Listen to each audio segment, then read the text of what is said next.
Red Man Group today, co-founder of the Red Man Group and CEO of 21 Studios. Today is episode 81 of the Red Man Group, and it's going to be starring and focusing on special guest Pat Stedman. We also have a new panelist on the show today, Ken Curry. He was a workshop speaker at the 21 Convention Patriarch Edition this past spring in Florida. He was introduced to me by Dr. Sean T. Smith, and he's worked closely at times with Dr. Robert Glover as well. And he was actually on the Red Man Group, one of the 3 episodes we filmed live there in Florida that you'll see later published on the YouTube channel, probably in the next couple of weeks.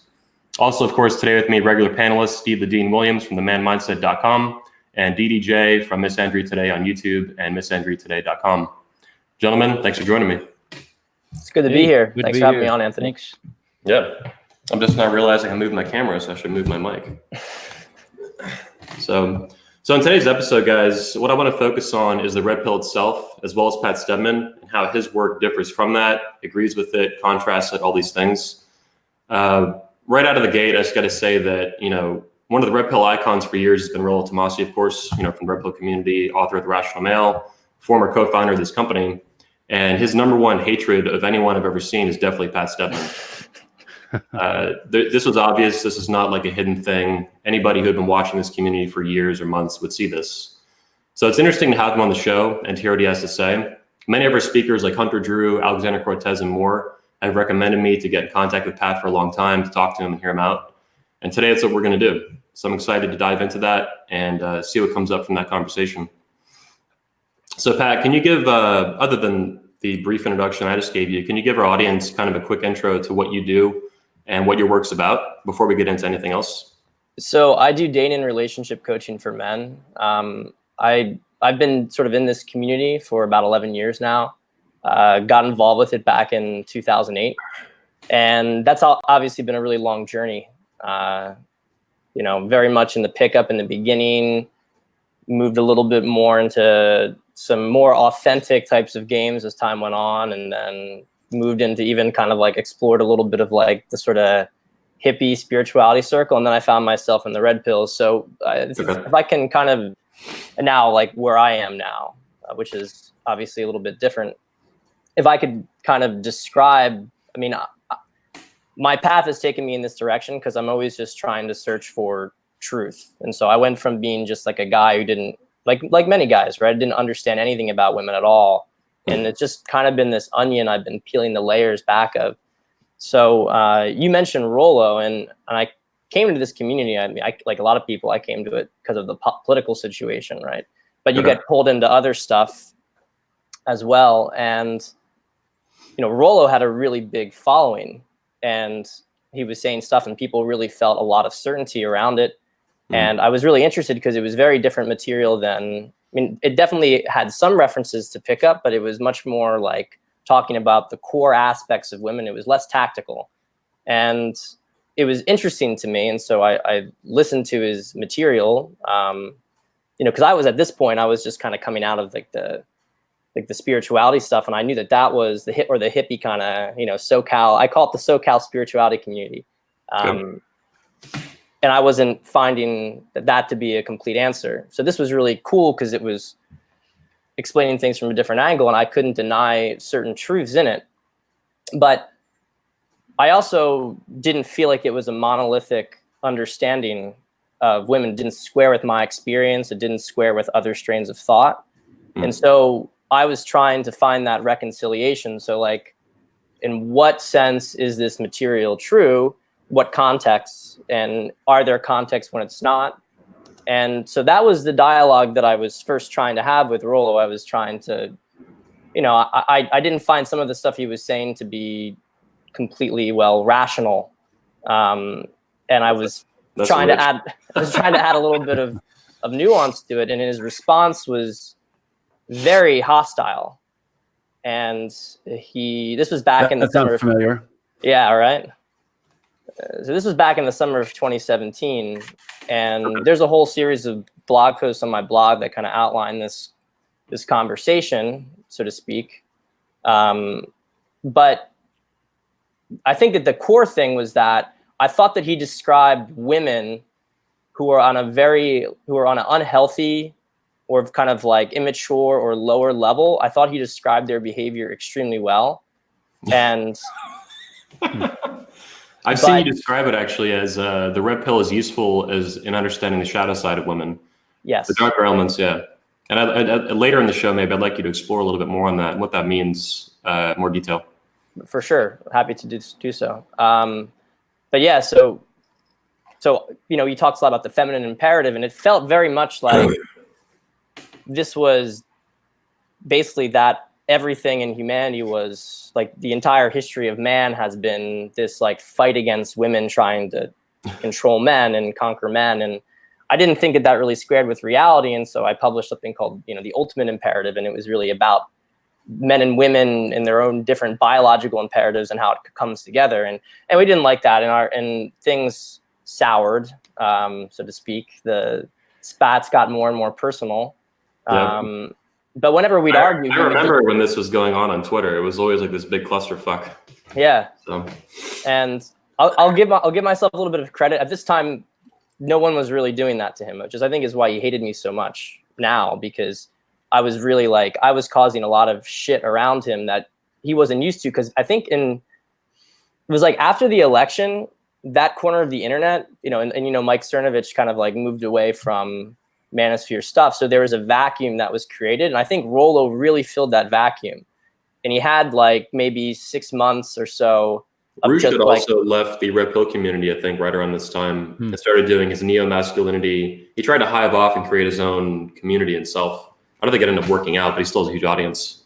That's right. Yeah. So there was a lot of things in this, and a lot of people kind of moving on, and it created a big vacuum, and Rollo really took it up. And anyway, so we would argue online, and frankly, I think I made him look like an idiot. Jesus. Okay. And so he blocked me eventually, and then but there's always been stuff that continued from then. So we've always had some low scale war going on. Yeah. Yeah. So I remember just watching these go. I would always just stay out of it. I'm like, I don't really, sometimes I'll get involved in stuff, but usually I just didn't. I was like, yeah, I don't want to be part of this. These are his own battles. He could do what he needs to do. But yeah, I know behind the scenes though, for years that a lot of our speakers have been rooting for you. They've been talking to me about you. Guys like Tanner Guzzi, guys like AJ Cortez, Hunter Drew, and these guys. And yeah, it's nice to finally, we've been talking now, over text and DM for a little while. And so it's good to finally get you on the show. It's great to be here. And those are really good guys. So, I mean, I'm happy. It seems like everything's been cleared, who's on who's where, right? Yeah. Sometimes things take time to, heal and to mend, or to action to be taken. Well, if I can jump in here too, I can kind of speak to that. I'm no stranger to controversy, and what I find is that usually what ends up happening is that a lie travels halfway around the world before the truth gets its first airing. And what ends up happening in a lot of these situations is that a lot of people really don't care about supporting the manosphere or the red pill community per se. And so what ends up happening is they develop these cults of personality, and then once they have their little cult in place, they'll do everything they can to protect it, with no regard to the ethics and no regard to, what kind of responsibility they have as a voice within the manosphere. So, I mean, and really the reality is, at the end of the day, and the last thing I'll say is this, is that the truth always comes out. And so when it does, then everybody gets together like we are today. Mm-hmm. Yeah. Let's get into some topics here so we can go through the panel with this as well. So I know, Pat, you sent me some notes we can go through, and I do want to go through those. But even before that, just some basics. What do you think about intimacy in relation to the red pill? Intimacy for men and how they deal with it, and how they evolve with this over time, how they develop it and interact with it in their lives. Is this something you've seen embraced in the red pill? Is this something that you've seen rejected? I mean, in my opinion, it's a hot button issue that a lot of guys don't want to deal with. Because it can go south real quick, being too vulnerable, too intimate, oversharing. There's definitely issues with it, in my opinion, but a lot of value in it too. There are, and I think that.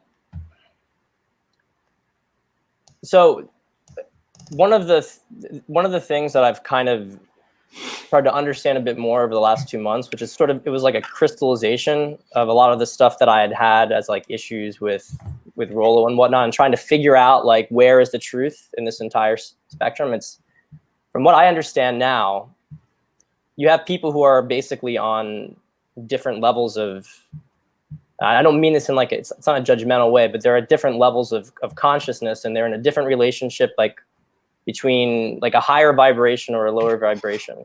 You can kind of feel if you go into a room, some people might say some of this stuff sounds a little woo-woo, Sure. But I mean, on a more basic level, like, you know, if you're around someone and they have a negative vibe and you're just like, I don't really want to be around this person, right? This could also be interpreted as like who's present and in the moment and who's like stuck in their head and shit like that. Would that be similar? It's part of it, but it's also just like it's like how are they oriented towards other people? So people who are sort of on a lower level, there's a lot of anger, there's a lot of helplessness, a lot of scarcity, a lot of obsession with power and control. Mm-hmm. Whereas as you go up the spectrum more, there's more courage, there's more love. Oh yeah, I've seen you write. I think Tears. You had a blog post about this. I've seen. Yeah. There's so as people rise through that spectrum, their orientation towards the world changes. They seek less control because they expect good things to happen to them. There's more abundance, and it works. It's accurate in my experience. Maybe some people don't. It may take them some time to understand it in full blow, but there are ways that there are different kind of markets, right? So everyone talks about the sexual marketplace, and the sexual marketplace exists, but there are also different dating markets within it, and you can kind of segment it in terms of you have a low consciousness dating market. And so if you're going to be, as a guy, focused on power, right? You want to be the guy who's in control in the relationship, then the red pill is the correct answer to that. Because, and what a lot of the red pill guys seem to understand, and it's correct, they look at feminism, especially its later forms, as being a movement to put women in control of men. It's a huge power grab is what it is. It is. It's a power grab. And so the red pill's response to that is that, no, we're going to take the power back again. And it's like, well, okay. And so that's why a lot of guys are like, well, is the red pill really our enemy? It's like, well, I kind of look at them, I understand some of the points, and I can get into some of the relevant details about the good parts about it, right? But the framework that men and women are against each other, the only people who benefit from that are actually other feminists, right? Yeah, exactly. If they feed off of each other, because it becomes like a victim perpetrator dynamic. No one's having loving relationships. And so if everybody is out to get each other, then yeah, you want to know the best ways to do that. And you're going to use an insecure woman's insecurity against her. You're going to, and that'll work. It'll work. I was saying recently, you could throw gasoline on daddy issues, like this fire. Oh yeah. Oh my God. And it works. There's a reason we talk about it, and there's a reason that guys have thought this up and executed on these ideas. But the question, Pat, can I say something with that real quick? Absolutely. This whole thing about, you're talking about the power grab and everything. And I like to really think about the whole power thing on two different categories. One is, you're talking about when it's a power grab, it's a power, which is the whole thing of the zero sum game, where somebody has power, the other person has no power. And you got to start, as men, we have to start thinking a totally different game with power, where I call it abundance power, where I become powerful, and then my woman becomes powerful. And then as she becomes more powerful, I become more powerful. And there's plenty of power to go around. And thinking where it's not a zero sum, +1 - 1 = 0, then you start thinking about power, how it really is. And then everybody wins, and it's pretty damn awesome. 100% yeah, and I was thinking about that too. You're putting it I like the way you're putting it, that there's so much power on one side, it's like this domineering force. Yeah, which it doesn't have to be that way. Yeah, which is different from leadership and authority and responsibility and respect and things like that, which are also forms of power. And these things should be, yeah. Well, go ahead, Pat. Sorry. No, so I'm just gonna say, the man leads the relationship, but just like if you're an infantry captain, right, and you've got a platoon, there are different ways to lead. You can lead because, hey, I'm an authority, I lead.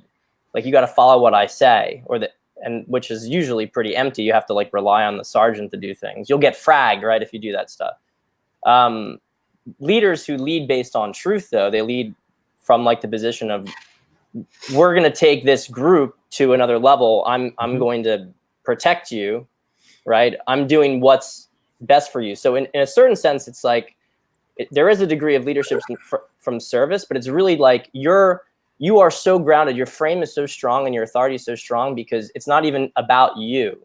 Mm-hmm. It's about a higher order truth. Mm-hmm. And I think that the problem for a lot of guys is that they have a hard time even looking beyond, like looking to that level. By higher order, you mean like alignment with your nature as a man, like through evolution and biology and psychology? Or is it, you're talking about it a little more different than that too? Well, it's definitely that, because you have to be aligned as a man. I think as a man, if you're not in touch with your masculine aspect, you actually can't do this. You won't be able to. There's certain phases as a man you have to go through. And once you get your masculinity really understood and grounded in you, you can start to kind of take it like, how do I put it? I mean, I talk about it like, it's like you are discerning what is true in a certain situation. What is true, what is best for her, what is best for you. And you're leading off of that. So it's not about you. People talk about this as like leadership in terms of like a service-based leadership, but I think that guys might misconstrue because they think, oh, you're just trying to do things for the girl. It's like that is submitting yourself to her ego, which is like back in that game. Like, we're not talking about it. Obviously, we fall into ego. We're humans, right? But the idea behind it is that you're trying to lead the relationship from a different place, from beyond that stuff. And I really want to emphasize this, like, you can't operate in a relationship at this level if you are not willing to leave a relationship. Because the trap that guys get into is like, I don't have a choice. I have to be in this. And then they're weak, and then you can't lead from weakness. Yeah, so, you're reducing yourself to zero options at that point when you don't. Yeah. So you want to choose to be in a relationship, because if you are 90% in a relationship, it is way harder than being 100% in a relationship. But so you would disagree, and we can open this up to the panel. You would disagree, it sounds like, strongly with the idea that for one sexual strategy, for one gender sexual strategy to succeed, the other one has to fail or be compromised in some significant way. This is something that Rolla said 1,000 times, and I've seen elsewhere on the Red Pill as well. Because that, to me, sounds like this zero-sum game where someone always loses. I mean, if you want to just distill things down to a purely biological level, men are both. You could argue that men have the best and the worst. I think Roy Baumeister. This is another really good book, by the way, for guys reading. Is there anything good about men? Way before its time for these kind of conversations, and he got a lot of flack from that. But he's one of the best psychologists in the nation, in the world, really. And he talks about how men are on both sides of the bell curve with all sorts of stuff. So everyone talks about like guys are at the very top, highest level IQ, highest earning, and that stuff is true. And there's biological reasons for that. And then we're also at the bottom. We end up in prison. That's right. They end up in prison. They have the lowest IQ. They have so it's like, but no, society ignores the second half of it. Yeah. Right. But the idea behind it is that guys who are on the very half, in a purely evolutionary sense, right? Theoretically, the guy could spread his genes throughout the population more. Right. So you can say that women have advantage against men who didn't really, because the idea is that men are expendable. Like, I love giving this example. There was the war is a very obscure fact, but it's interesting. The War of the Triple Alliance. This was a war in the late 1800s between Brazil, Argentina, and Uruguay, supported by United Kingdom, against Paraguay. So Paraguay at one point was like, it was bigger, much bigger, and it wanted sea access, basically. And so there was a war about it. None of the other countries wanted that to happen. And as you can imagine, a tiny country like Paraguay against two massive countries, another country, and supported by the United Kingdom, didn't go over very well. Paraguay is actually lucky to exist. I mean, it was like negotiated by, I think, a U.S. president negotiated the peace treaty that kept it in existence. Doesn't matter. The point is that Paraguay lost, I think, 9 out of 10 men in the country. Wow. Like, I haven't even heard. You go to World War II, all the stuff that happened to the Russians, right? It's worse than that. And yet, and there's even dispensations given for men to have up to 13 wives for a generation, because there were so many women compared to men. The population rebounded in a generation. So it really underlines the point that men are expendable. It's one of the reasons that men are put in the front line, because a society can lose a lot of men and it can rebound. Can't do that if the women are taken away, basically. So anyway, I want to make that digression, because that is the role of men. Like, that's why men have this impulse to prove themselves and to grow and to become more powerful, right? Because if a man doesn't do that, a man's existence on a biological level is determined in a large sense by what he does. Women can also define themselves in these ways, but on a biological level, that's not as relevant. So for men, that would be consistent with the idea that you are what you do, not what you think, or you are more of what you do and not what you think. Correct. Okay. And so when we talk about the sexual strategy thing, it's like, well, yeah, women, they don't want the guys that didn't prove themselves. They don't want that. They're biologically oriented to not want that. But for the guys that have proved themselves, they really want that. And so we talk about this, like, so just biologically speaking, right? Like, it's not that women are out to go after men. It's that, like, women maybe oppress. They don't grant sexual access to guys who didn't compete, but they don't do that to other guys. And you don't have to be like some freaking Chad, like or let me rephrase that. You don't have to be like this massive player. Like, this is another thing I find so funny, is that a lot of the guys over there, and I have no problem with that. I think that guys today, there's paths you can take, and I think that there's also sometimes you have to go through certain experiences to grow. But you see stuff with like this idea that the apex alpha man is just like out hooking up with tons and tons of girls. It's like, that has never been historically accurate. That has never, like, the guys who did that always suffered problems socially from other guys, and because they were a risk to the community, basically. So there's a lot of like pseudoscience that gets thrown around. So that was a long-winded way of me basically saying that it's not one-dimensional, that like women are out to oppress men. Women, in many ways, and in a good relationship, you really feel this. Like, women actually want their men to be better, because it's better for them to have that happen. How dare you speak that? That sounds like red pill treason. Well, here's the thing. Pat hits the nail on the head. Okay. And I've said this a lot in my content as well. And that is that women are not out to oppress men. I've always said this, and that's why people, when you hear feminists reframe the conversation of opposition to feminism as an opposition to women, that is probably one of the most disingenuous reframes in that particular dialogue. And the reality is that feminism is an ideology, and there are many, many women out there who do not subscribe to the feminist ideology. Now, I'm going to say this, that, hypergamy is a biological imperative, and that is what causes men to compete. But once you have a balance in your relationship and there's a mutual respect and a mutual investment, then those relationships are possible. So I think that, there's a lot to be said when it comes to that. But I think the most important piece, at least for me anyway, the takeaway is this, don't let anybody tell you that, this is a war of men and, against women. It's not. It's a feminist war on men, and feminism is an ideology. It's not a gender. So don't let anytime somebody reframes or tries to reframe this idea that feminism, opposition to feminism is an opposition to women. That's bullshit, plain and simple. Yeah, and feminism has a lot of men involved with it too. The Vichy males, that they're using it for all kinds of reasons they think are going to help them, or whatever they've been brainwashed with. It's easy to forget that too, because of the, at least by the name, feminism, but there's a ton of men involved with it. Celebrities down to your everyday dude who support it, wearing t-shirts and shit. Yeah, but let's not make that a segue to talk about Vichy males. Yeah. Yep.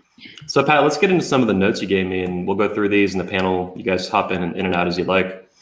So some of the notes that Pat wanted to go over with me, I'd love to get into. Red Pill's hyper-rationalist foundation, which is based on a flawed premise of human nature. considers man to be an animal, which backwards rationalizes and justifies unethical victim-perpetrator dynamics between men and women. Can you talk to me a little bit about that? Maybe the relationship between reason, rationality, and instinct in men? Sure. So, and I'll come right out of the gate and say this is something I've struggled with, leveraging rationality, being rational, even when it might superficially feel or look like irrationality. Like it's an impulsive thing, right? Tapping into that side of myself. Can you go into that a little bit more, Anthony? Yeah, sure. So I think, for example, being aggressive and being assertive with women is tapping into a non-rational side of your brain. It's being impulsive and being okay with that and embracing it, rather than freezing up with it, having a fight, flight, fawn, freeze response, or something else like that. And this is something a lot of guys struggle with, especially if they're raised like beta, blue pill, did not have a strong father figure around, someone to lead by example and present like how that works in real life in a positive and healthy way. And I learned how to do this in part by just going out, and meeting thousands of women through cold approaches and stuff like that, especially in my days in the pickup artist community. So I think it took a long time. Like the red pill is supposed to be about truth and reality and all these things, and therefore rationality is a method, the best method to obtaining that. But that doesn't always mean you're going to be what most would consider rational in the moment. You might appear to be very irrational in the moment, but it's not. This is what women are going to respond to. Cool. So yeah, I don't know if I'm explaining this perfectly. No, that was really good. That was really good. That helped give me a little bit of clarity. So you can kind of look at it like you have sort of three centers. You have your gut, you have your mind, and you have your heart. Okay. And as a man, you like a lot of guys today, they're completely disconnected from their instinct, but they're also disconnected from their heart. They're pretty much just mind. And you see that a lot with like, a lot of bitter people online. They just, they have theories about women, right? And they use it mentally to rationalize why certain things in their life are the way they are. And the mind is also where, a lot of ideological thinking comes from. Guys who go out and they start to challenge themselves, like you did, Anthony, and they go out and they approach a lot of women. So long as they're really like, they start to feel it in the moment, right? They get really in touch with their instinct. And the instinct is a very attractive place to be when interacting with a woman, because women respond to men who have their instinct. This is very important, especially in the bedroom. A lot of guys do not have any sort of connection with their animal nature. Ken and I were talking a bit about this before on the call, and that would be, love to have you jump in and talk a little bit about that afterwards, Ken, based on some of the other things you were saying. But yeah, now I would argue that there's another part too, which a lot of guys also struggle with. And I think that the people sort of in, the Tomasi circles just have completely shut down. And that's the heart center, right? And that's the ability to sort of feel something for another person. It's basically allowing access to love. Now, the problem for them is for a lot of these guys, at least, I won't generalize everybody, but they got hurt. And so they never had a really good relationship with that part of them. It was always very needy, and it would just kind of flail out, and they weren't in touch with it. They weren't really in touch with love so much as need, but to the extent that it was open, that's how it expressed itself. And then they got hurt.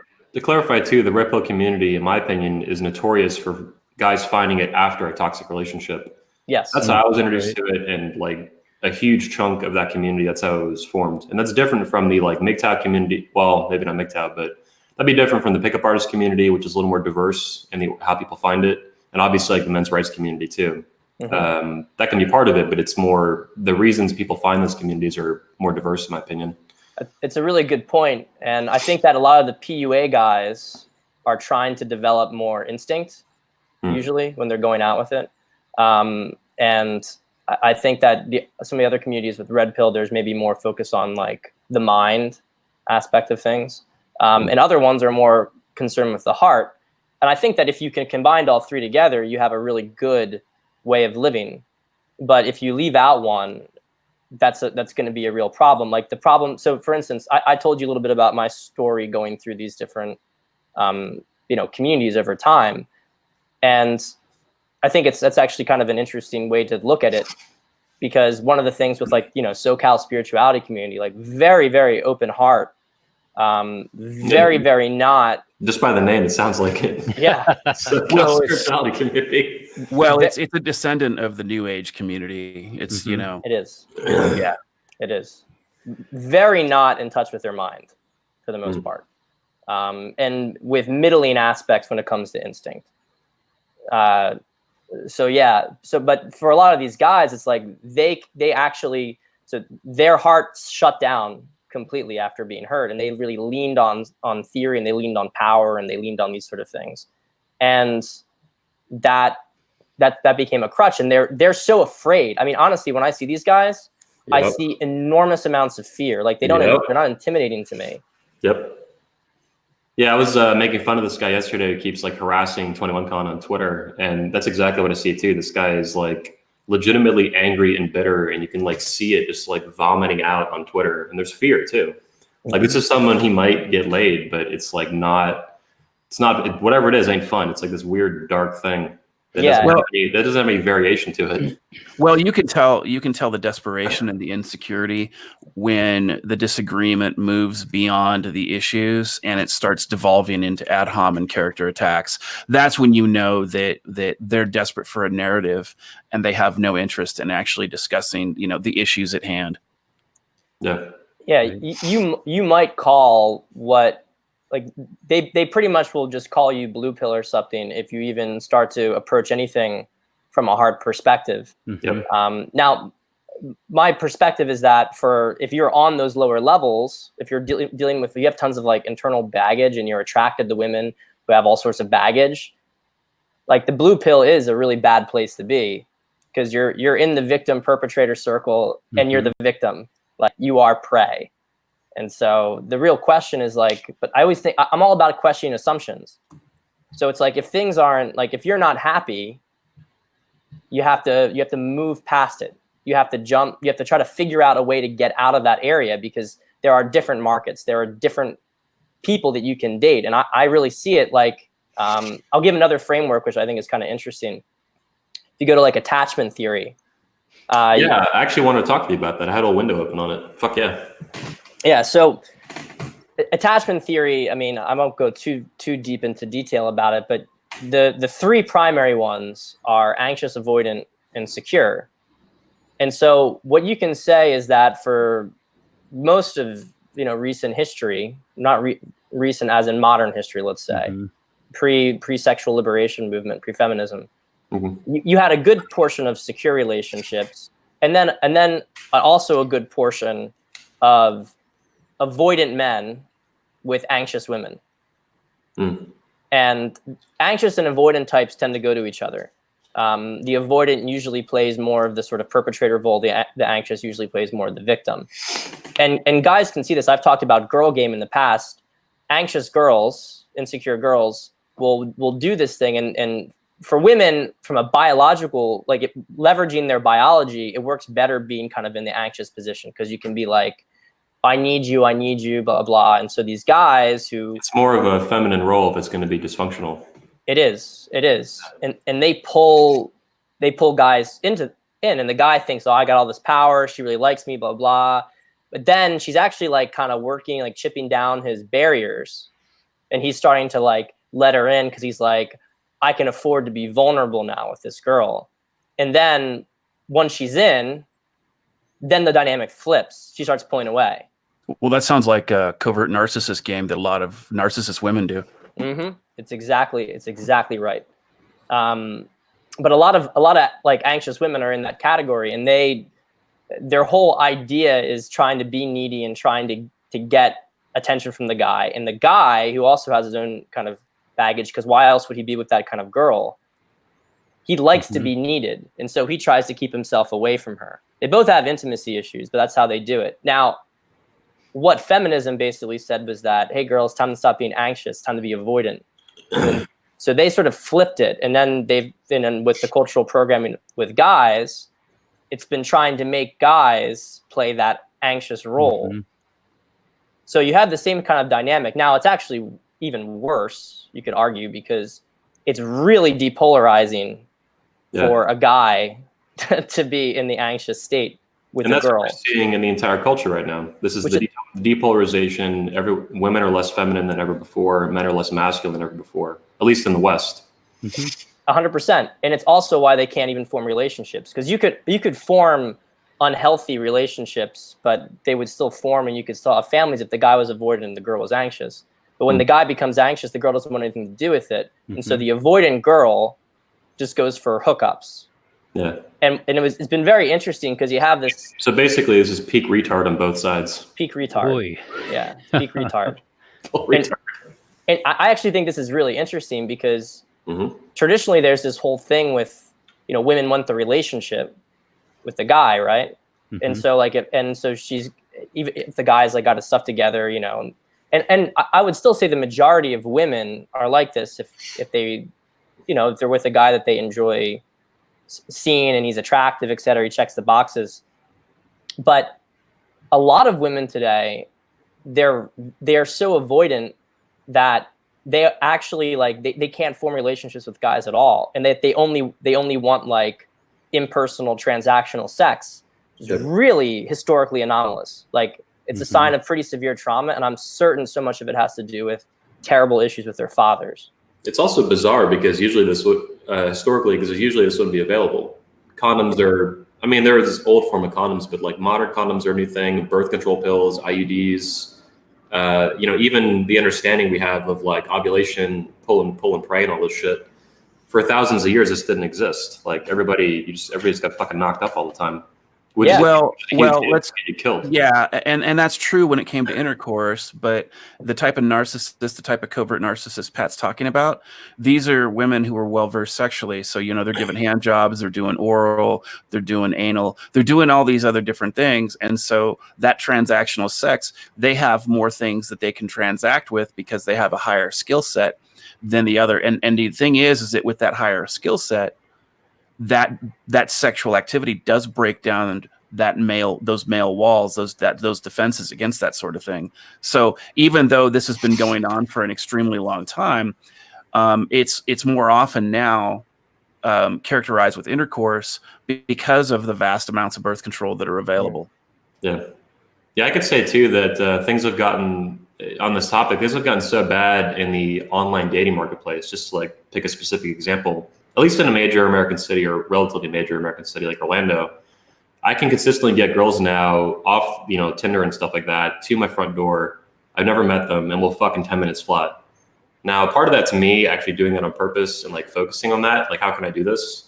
And that's my own stuff that I'm just doing, right? But it's also, I found it to be counterproductive sometimes, maybe, I don't know what percentage of the time, but a good chunk of the time to even go on dates because these women are not looking for that. And it slows down this process of what they want to use me for. And so I find it more beneficial if I want to have sex to just go immediately for what I want to do. And it happens literally that fast in like 10 or 12 minutes sometimes. Yeah. That's maybe not what they expected, but that's generally what they expected. No, I've been hearing that a ton with clients, and it's really fascinating. It's really, frankly, I think it's pretty disturbing. And I don't think even a couple of years ago when I got on Tinder after my relationship ended with my ex-wife, like 3.5 years ago, and it wasn't quite the same back then. It was more like 50-50 what would happen and what would be most beneficial, a wine date or something, or just immediate hookup. And now it's just getting more lopsided over time. And I've wondered, of course, is this my own bias? Is this what I'm doing? But I'm like, I have friends who do this too, and all of us are like, it's all going this direction, and it's not healthy, especially for the women. Well, it's not that it's all going that direction, and maybe Steve the Dean can jump in here too. But I've experienced situations where even pre-online dating, where you meet a chick and in a very short period of time, it's gotten physical, and so it's faster now because of online dating, I think, and because online dating commodifies relationships. Just like I want to buy something at Amazon, well, I want to buy this piece of pussy. There you go. Yep. But even prior to online dating, as an older guy, I remember going very quickly from one phase to the next, and it's just a question of escalation because that's what she wanted to begin with. Yep. Yep. Yeah, that's what I've gotten down with a lot of this is how to escalate from like an online swipe to text to phone to on my front door, or sometimes theirs, but usually it's mine. Yeah. Humble brag. And I think a lot of it is also, it's like there's a selection aspect to it. So there are certain girls, and one of the things I go over with clients on sites is that you can tell pretty well. I mean, if you have a trained eye, what certain girls are looking for.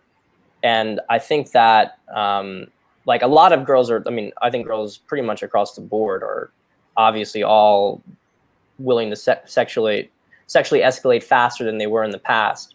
But I from what I've seen from the stats and from talking to women, I mean, including in New York City, there are. Is that where you're based? Yes. Okay. There's it's like with everything, it's separated into two different categories.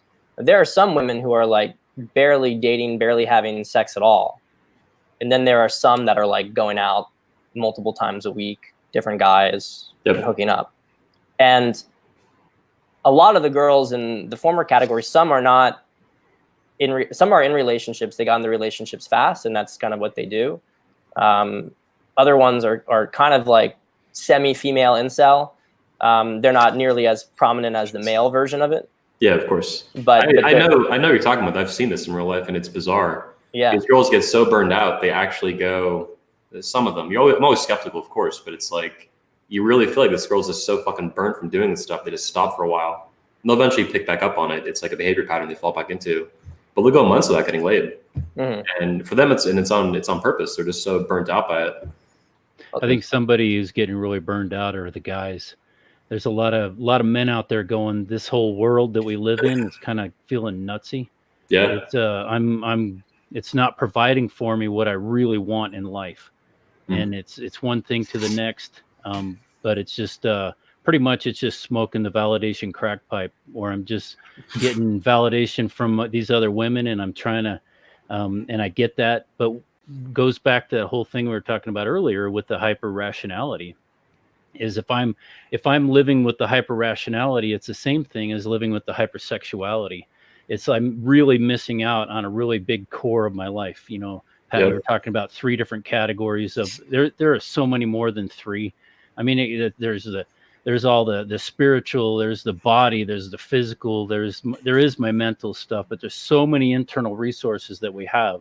And the whole thing of not living a life where I'm whole and I'm complete and I'm integrated with all the stuff within me. And if I get all bent, like we've been talking about 2 different categories of actually 3 when you mentioned the feeling thing. You know, if I'm feeling without thinking, and if I'm thinking without feeling, or I'm sexual without my core or my values and all that, it's like I'm really missing out. And I think the world that we live in with all the sexuality like it is, men are really missing out on living a very integrated life where they're really pursuing what they really want. Yeah. Because I don't think what you guys are describing, interacting with these kind of women, is what men really want. I would agree with that. I also think too, to kind of dovetail on what Anthony said, where, you know, these women talk about they're getting burnt out. And I think one of the things that most tribes of the manosphere, they don't talk about is what I like to call binge promiscuity. So you know how like with any other kind of addiction or any other kind of, you know, mental dysfunction. That's what women are doing, is they're binging on it from time to time. And a lot of guys don't do this. Yeah, that's what they do. So these women are running around and they're pretending to be the conservative next door, and they're acting like everything, you know, is fine at the time, but then they turn around and they do this binge promiscuity where they spend a week or 2 or 3 out of the year, and, you know, it's open season and they're trying to compete with McDonald's for how many people served. So I think that at the end of the day, you know, that's something that we really need to consider and think about as well, because a lot of times what happens is if you don't spend time to get to know the woman that you're interested in some sort of deep level, she's just going to compartmentalize you. And then when she goes out and does what she does, you're just not going to see it unless you look at it through that, you know, through more of an accurate lens. Yeah, we got a super chat question, by the way. We should take that. Appreciate that, Darius Thurman. I've seen this guy before. $5 from Darius Thurman. Pat, how do you cure anxious attachment and be secure? Counseling, personal mission. Your thoughts? Yeah, I mean, guys who fall into the anxious or avoidant category, basically, which is 2 sides of the same coin. I mean, that has to do with a lot of trauma usually growing up. And it may not even be like, when I say trauma, like people think like, oh, it was like serious, terrible things were happening to you all the time. Yeah, it's not always like that. It's not always like that. Are you familiar with CPTSD, complex post-traumatic stress disorder? No, I would be making up if I tried to. Okay. Tell me about it. And I'll, it's basically what you're referring to, in my opinion. I don't know if Ken's familiar with this. He would have. I'm not. Yeah. So one of our speakers, Richard Grannon, who spoke recently in Poland, he's not the first, to focus on this, but it's a big focus for him on his YouTube channel at Spartan Life Coach. It's a big channel, 6 figures subscriber count. So complex post-traumatic stress disorder would be, he actually calls it CPTSR, so stress response rather than disorder. He describes it as like a scattershot series of traumatic events. First is like being in a combat veteran. You went through some serious shit. You saw people die, you killed people. You saw your best friend his face burn off. These are traumatic events that are obvious and they cause serious harm, or they can.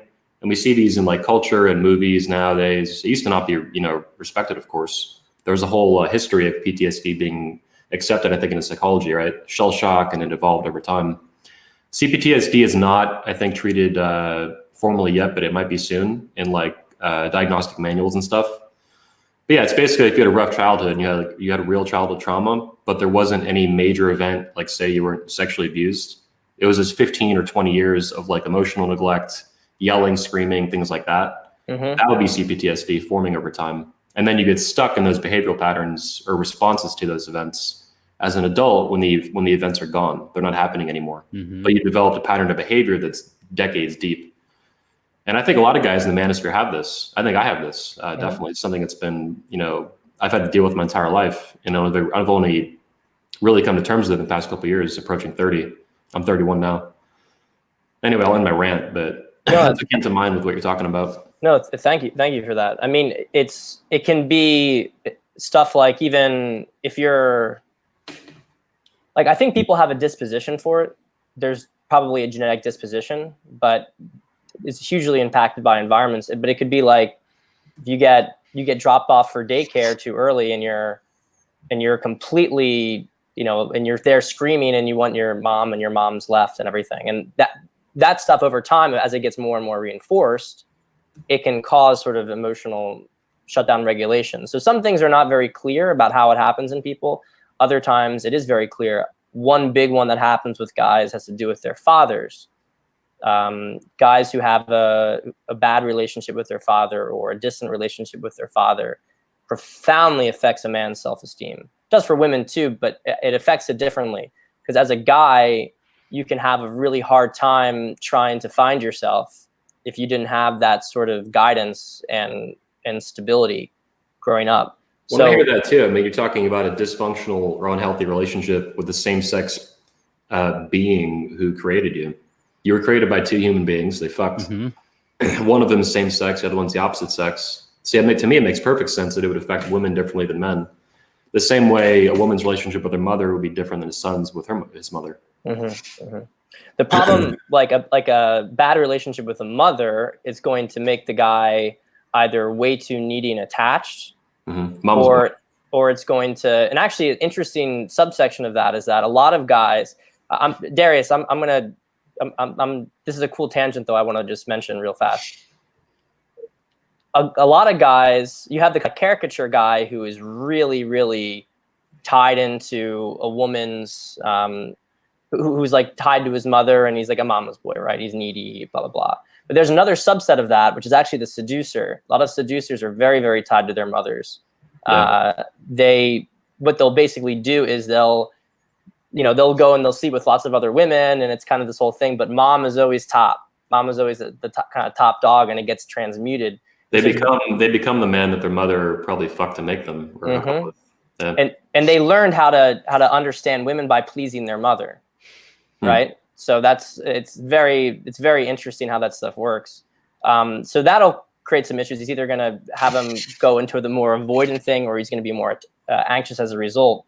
But with the father, it's really about a man's identity and his own confidence in the world. And that's how it affects it. So how to get over it, how to overcome it. I mean, it is what I do in large part. I mean, a huge part of the stuff I work on with clients is moving them from that sort of anxious and avoidant state and marketplace into a secure one.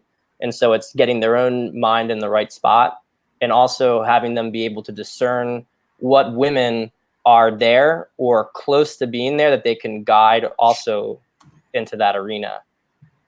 So yeah, I think the thing about to answer Darius's question, the whole cure for anxious attachment, Pat, you're spot on as far as the whole idea of getting to a place where I call it actually refathering yourself, because your father is the one who, his voice is the one that's going to create confidence in your life, and confidence is the opposite of anxiety.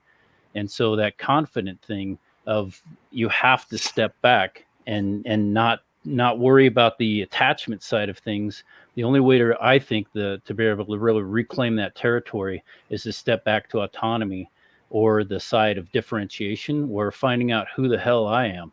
Who am I? What do I want? And the whole thing you had said, Pat, about identity. Identity is absolutely at the core of this whole journey. Finding out who I really am. And the problem is that the narrative about who you are has been spread out, and we listen to so many different voices, our mothers, our fathers, the culture, our teachers, all these different people have told us who we are. And so it makes us anxious about, when I take who I am and I attach with another human being, it's like, am I good enough? Do I have what it takes? Can I handle this? And all the questions that are floating around in us haven't been answered. But you have to step back and be able to answer those questions. Am I good enough? Hell yes. That's what a confident statement is. But I have to be able to answer that question before I can move into a relationship and be attached in a secure fashion. I have to do the work of differentiation. And it's that, I mean, that was perfectly said, Ken. And one last thing I'd add to it is that a component of this, and it's great if you can have it happen on both sides, and I do work with guys on doing this, but you got to forgive them too.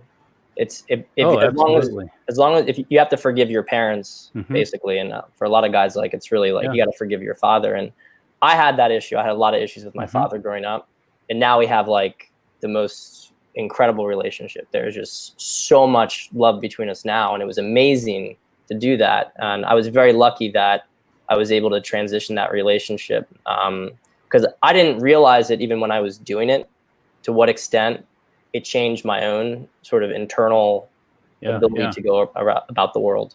Hey, Pat, tell me more about what did you have to forgive your father for? So my father was, he's very, very smart guy, very, very smart guy. And, but he basically like ignored me a lot growing up.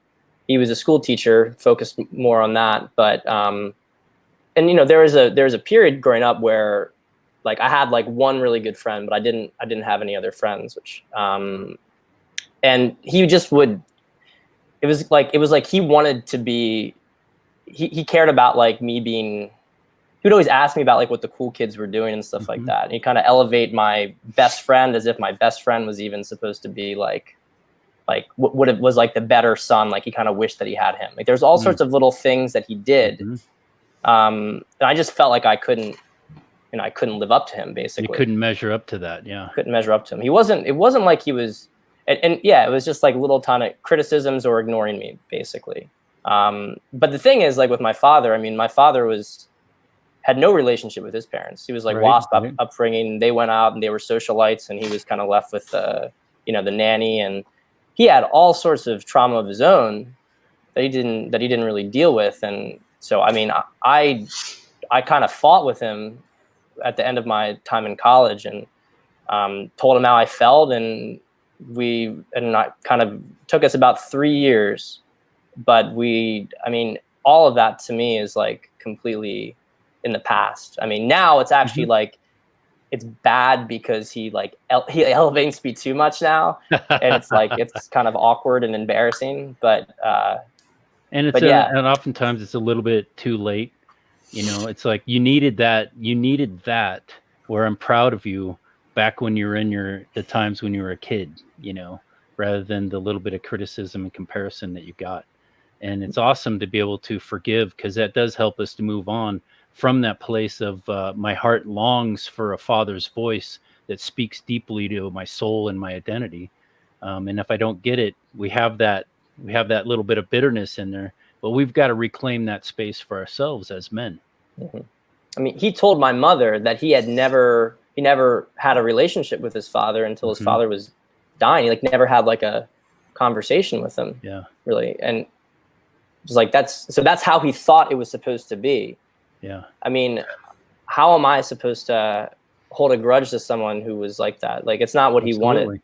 He wanted to have a relationship with me, just didn't know how. Yeah, it sounds like you put a stop to multi-generational trauma that was going to keep recycling through history. Absolutely. That's awesome. Good shit, man. Let's refocus a little bit on the red pill as a community and as a concept, specific to the manosphere. Are there some major, I mean, you have some more notes we can go through as well.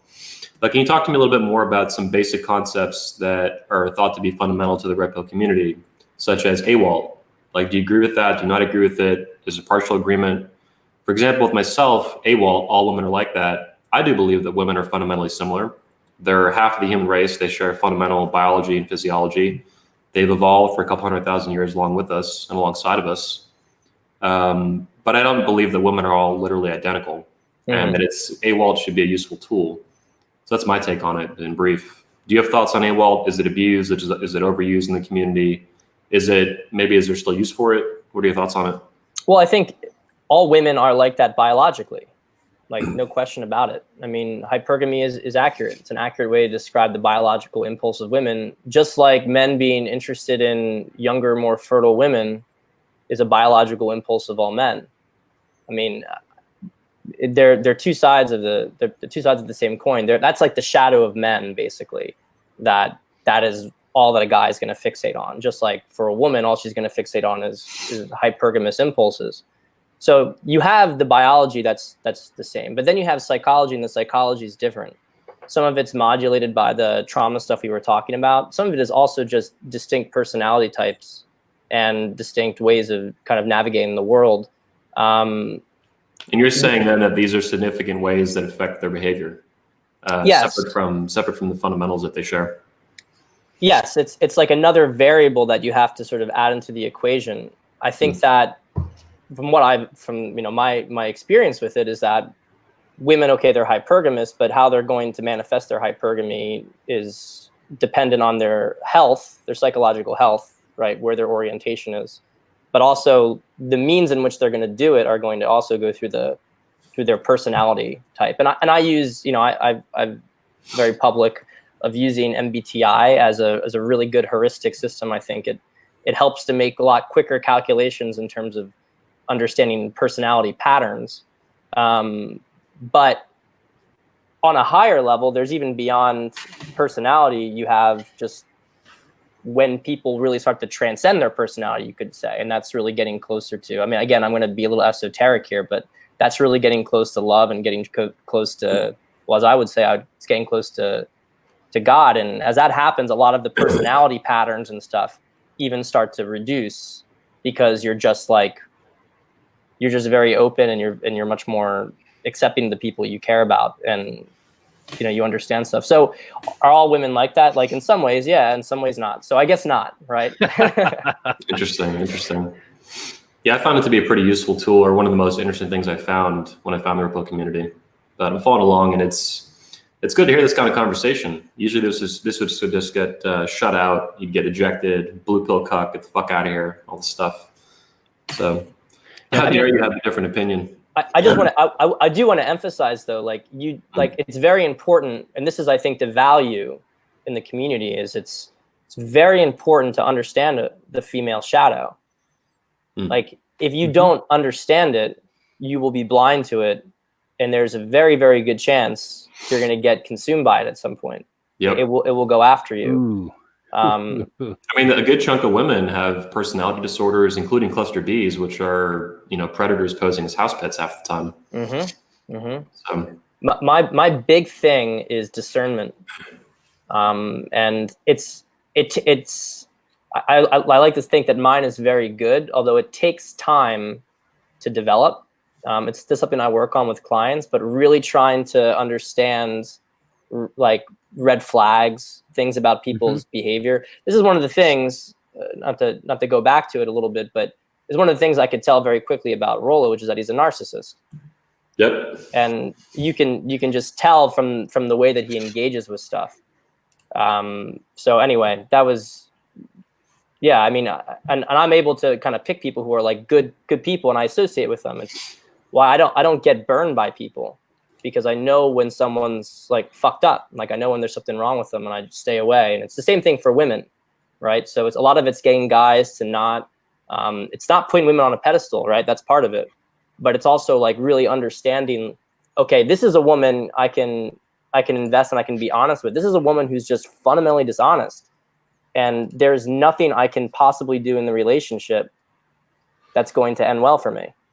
And so it's like, don't date that woman. Like that's the answer to it. Or like apply red pill principles and have fun with that trench warfare. Yeah. Well, let's be real, right? When you find some chick that you're really interested in, you're sexually attracted to, you know she's a covert narcissist and everything else. If you decide to make that decision, you know, that's one of those things where you have to leave her mid love bomb, you know, because after the love bomb ends, it's going all downhill. Well, you're playing with fire is what you're doing. And most guys are not going to be able to deal with that. And it's like, even if you're good with dealing with it, still is always a risk. There's all kinds of real life emotional stuff that can happen where you can get sucked in. There's legal stuff, false domestic violence accusations, false rape allegations, all kinds of shit. Oh yeah. It's a dangerous game. Oh, yeah. Yeah, I mean, for myself, I avoid the majority of that, you know, these days. But, you know, I mean, I slipped on a banana peel once or twice. Yeah.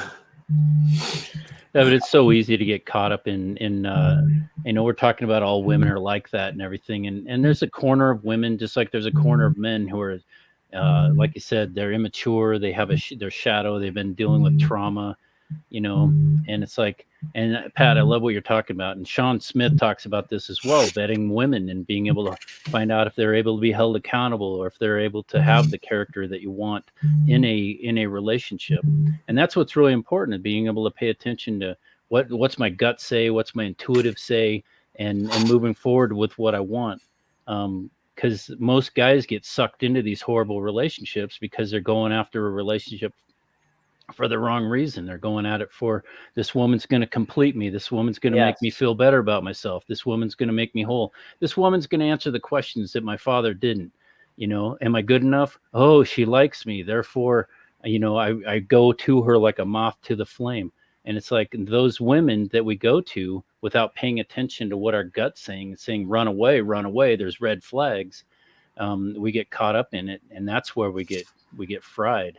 But what I want to say is that there's a lot of stories of guys getting burned by women, but there's a hell of a lot of good women that have good hearts, that have a lot of good character. And it's our place to be able to pick and choose from our values, from our character, to find out the woman that we really, that really does fit us, that fits our values.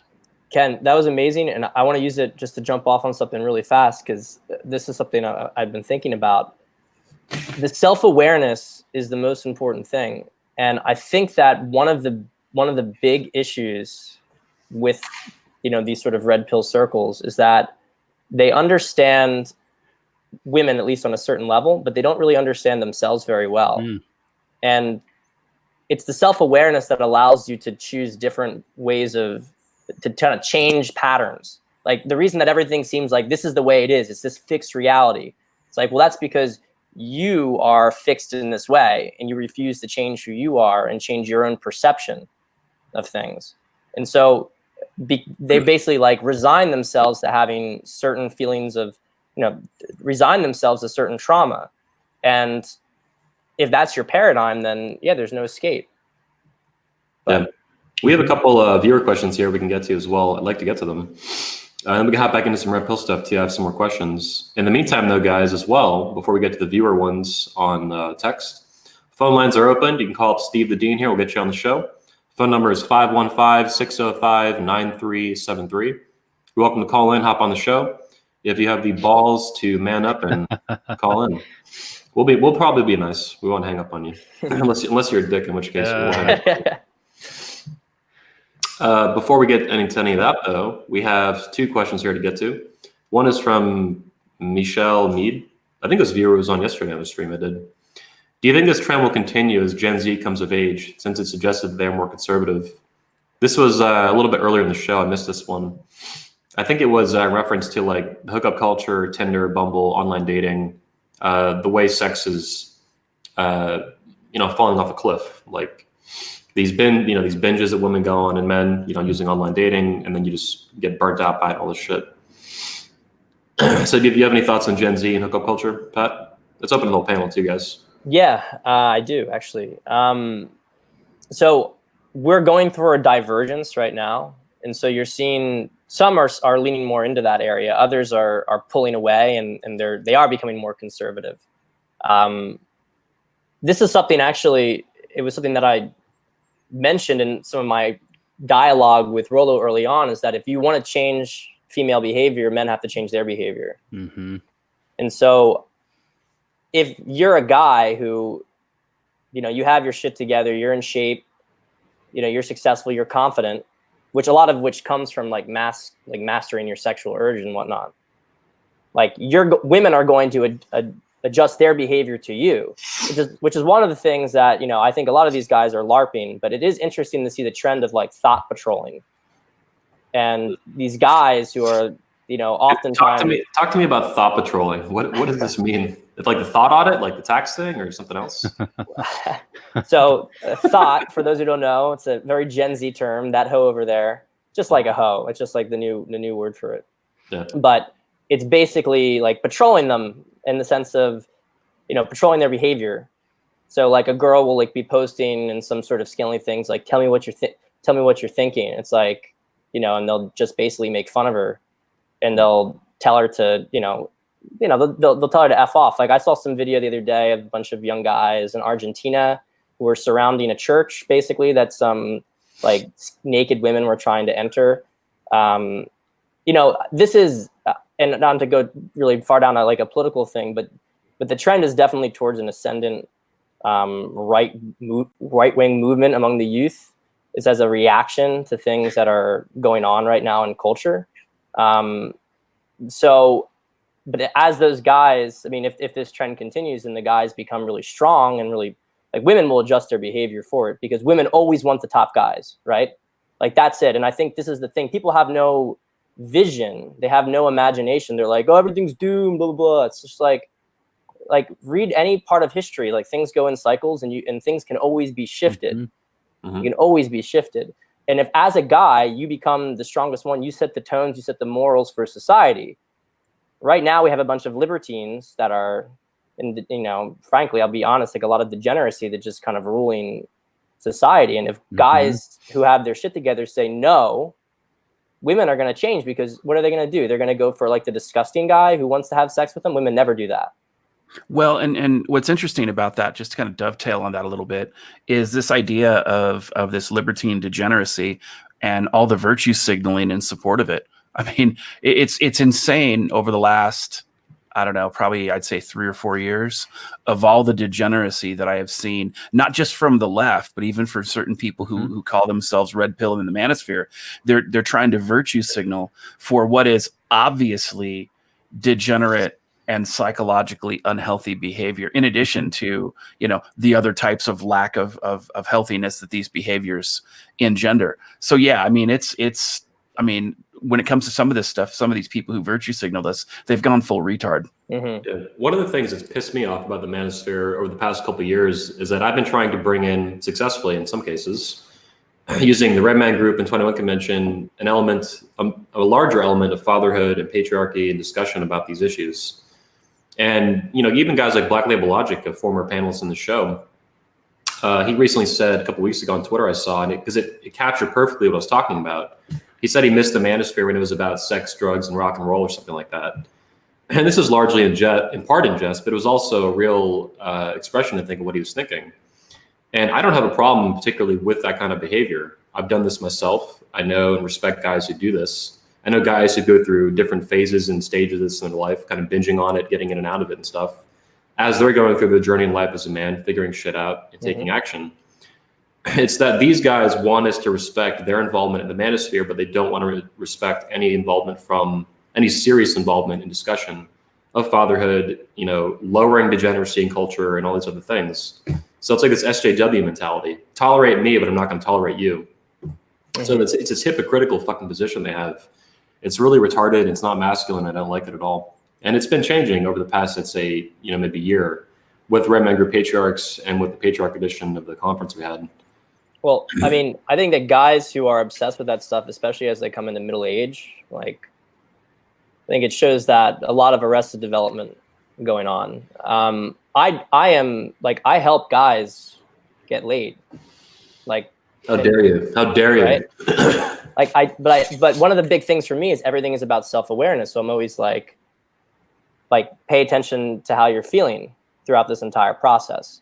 So I'm like, I think that, I not to use the expression, but like, I think people find like God through the gutter. I think it's a very common way. And in a society today, when everything has been so promoted, sure, it's cool if you have some guys who are like, all I want is a really serious relationship with a good girl. I'm going to focus on all sorts of inner stuff and just go for that. And they want to target it. I'm not saying that they need to go and be promiscuous if that's not what their heart wants.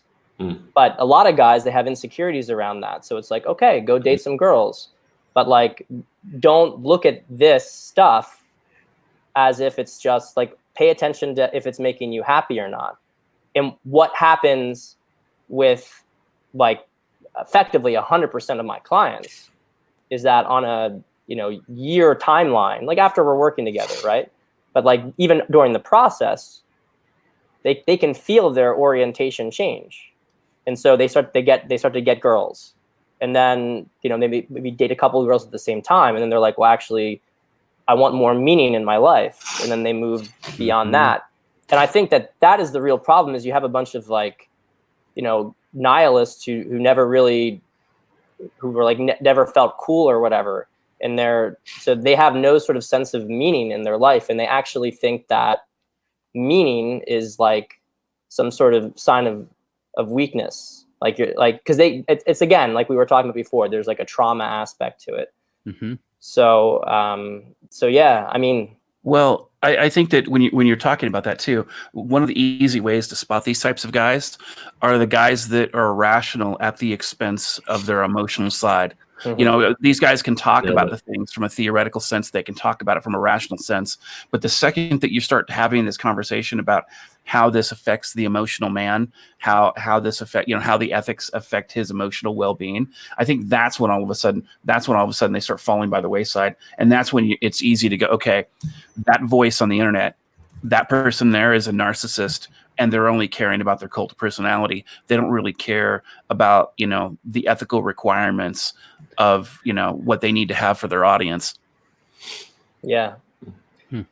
Yeah, I think a lot of them eschew ethics because they see it.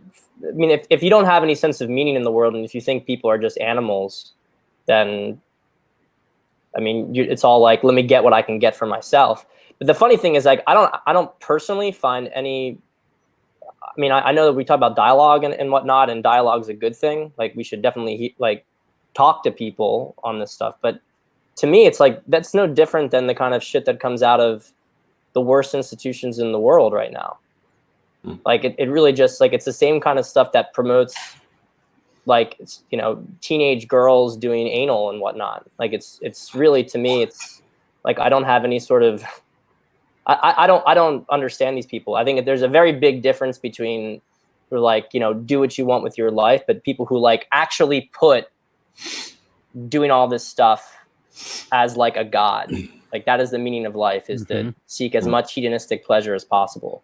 I think to answer Michelle's question, I think a big part of this is that somebody out there, and this is my hope for the younger generations, is that somebody out there is seeking some kind of wisdom. They're starting to watch.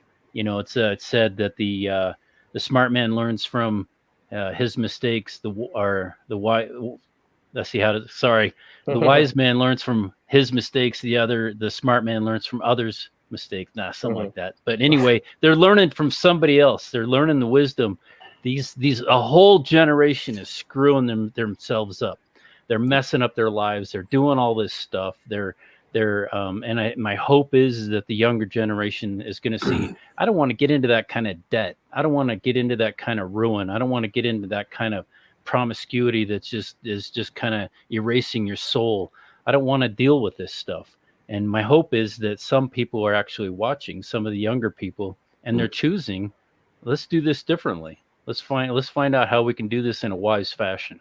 Well, here's a fun follow-up question. Are we suffering from the sins of our fathers, the boomers? I mean, in my opinion, there's very obvious versions of this, like Social Security being beyond bankrupt. But also, I mean, that's just a political and financial issue. I mean, there's issues, I think, in my opinion, there's parallels to that in culture that we're feeling. Do you have any thoughts on that? Well, as far as Eliot had his conversation at the Patriarch about the degenerate age and doing relationship in a degenerate age, and you wonder how much the boomers, of which I'm at the very end of the boomers, the young boomer, and it's like, man, I remember growing up. It was the time. This is where the sexual revolution happened. This is where feminism really started to grow. This is where people were really questioning the Vietnam War. I mean, it was like there was a lot going on, and tons of things shifted in our culture. And so, like, blaming the boomers for the beginning of this, sure, it's where it all started to become more degenerate, to become more open, become more I don't know what else you'd call it. I don't even know if I'm answering your question, but it was a saying I heard recently, just that every generation suffers from the sins or lack thereof of their fathers. Yeah. And I had not seen it put that way before, aside from the boomer stuff. I think that when it comes to the boomers, and I think when it comes to a lot of this, I mean, I think it's easy to blame the other generations because, as a Gen Xer, I'm going to have millennials blaming me, and I blame millennials for a lot of things. But I think that the reality is that I think that when we talk about generational disparities, I think the biggest mistake that we make in most cases is not discussing the lack of multi-generational mentorship within our own families and within our own communities. And I really think that that's been the biggest tragedy when it comes to masculinity across the manosphere, regardless of the tribe, is because the lack of multi-generational mentorship when it comes to this sort of, grooming strong masculine men to be strong masculine men. The issue that I see with it is that because we don't have that, every generation of men is becoming less and less masculine. They're becoming less and less psychologically grounded. They're becoming, they don't have, mental or psychological resilience. And so you see a lot of these people, they act out in more and more extreme ways. I mean, you look at a lot of these mass shooters, for example, not to segue too far, but over 96% of them come from broken homes where they weren't raised by their biological father. And just as importantly, they weren't raised by their biological mother and their biological father in a home in the bonds of marriage, right? So we didn't have mass shootings prior to that. But when you start to see societal breakdown, what ends up happening is when you destroy the family, you see these massive societal unforeseen consequences. And you look at a lot of minority communities, and they were the canary in the coal mine, and now these same social plagues are affecting every community now. And that's a serious issue. And it's an issue that I think is one that the manosphere is in the best place to address, but the silence is almost deafening there. Yeah. I mean, did someone say something? I just said, well put. Okay. Yeah. No, I'm like, I love that. Like that was really spot on. I'm going to be like a little bit of a boomer defender here for a second, or at least try to contextualize some things, because I have the same. So you're saying you're going to be a trans boomer? I'm a trans boomer right now. Yeah, I mean, Pat, when you get into that, like I was just thinking about, who raised the boomers, the greatest generation, right? Where did they fuck up along the way? The big mistake the boomers made, and I'm controlling this conversation from the sense of ignoring any potential subversion and whatnot that influenced ideas that came about, but focusing on the boomers and their state of mind. I think it's really tough for a lot of us to understand what happened in the first half of the 20th century. You had countries that basically like controlled the world. Technology, everything was moving forward, and then 100 million people were killed. Like we had massive wars, and it created a very, very like we talk about the greatest generation, going through a depression. And also the fact that they were in factories and stuff, so they maybe weren't around as much with their kids, right? The story that you hear from the boomers growing up is they had all these fathers who were tough guys, but a lot of them were very, very you know, they were not like spending a lot of time with their kids and whatnot. The kids kind of had a lot of free reign. And if you just look at like the state of society, there's like a lot of trauma. There was a lot of trauma in society. And I think that there was a natural inclination for them to try to like have some individuality come out and to try to like open up their hearts, right? Because they've maybe felt that was really repressed. The problem is that the way they went about it was terrible. They basically took all these things and you know, maybe we need to move to a different level of consciousness so we prevent the wars and stuff from happening again, and so that we can relate to people on a different level. Maybe, you know, the 50s, everyone idolizes the 50s, but there are a lot of good things to it. But a lot of it is also like marketing. Like there was a lot of also repression and people very unhappy in relationships. Everything was very, very forced because everyone thought the world was going to end. So yeah, they used to live in fear of constantly blowing up from the Soviet Union. I know exactly. My parents when they were kids, especially my dad, he grew up in Miami, so they used to do drills where you'd get under the desk as a kid. Oh yeah. If the bombs were going to drop, which is just you know, fucking useless. Yeah. But, so they had this whole thing, and they were trying to find but their mistake was that they thought that everything that came before them was wrong and bad, and so they had this big backlash to it, and so they threw away things when it came to all sorts of things that had grounded the like countries for centuries, all sorts of political policies, and they kind of embraced almost like a complete destruction of society, at least on the higher levels, right? Or they were just naive to how things could have consequences. Like they shut down their brains, right? They were so open with their hearts to shut down their brains. And this might be like the sexual liberation movement for women, which all these betas thought would get them, or less masculine men thought that would get them all this pussy, but the opposite happened. Yeah, I mean, relationships, like I think that there's a potential. And I think that we can have a reconciliation. Like it's not going to go back to how it was before, in my opinion. It's never going to go back to and what was before, right? There's all different ages that. And why would you want that anyway? Because look where it ended up. Yeah, exactly. There were problems that caused this backlash. The problem was that the pendulum swung too far in another direction. So I think our real role here is to like go back to the roots and see, wait a minute, this stuff was good, right? But then there are also some problems here, and acknowledge where the problems were and build from there. And I think the guys who do that, I mean, we're going to inherit the world and we're going to build a new world. And I think it's really amazing. The sort of that's like the amazing part about this community is that there is this side of it of people who are really like creative and driven to see a better society, better relationships between men and women, and better nations. That's what I do. That's what I think about every day and work on with my company. Well, several I have now. Yeah, I like that perspective, Pat, because it's like some people are sitting there, you know, with the label "enjoy the decline."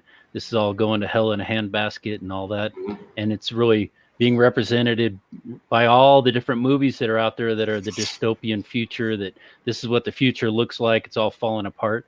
But I love the idea that there's a conversation going about how do we make this thing, how do we empower men, how do we bring back our soul, how do we bring back our presence in our homes and in our community.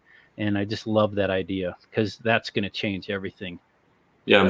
You know, Ken, I've always found it difficult too to understand how anyone, man or woman, could enjoy watching their country burn down slowly.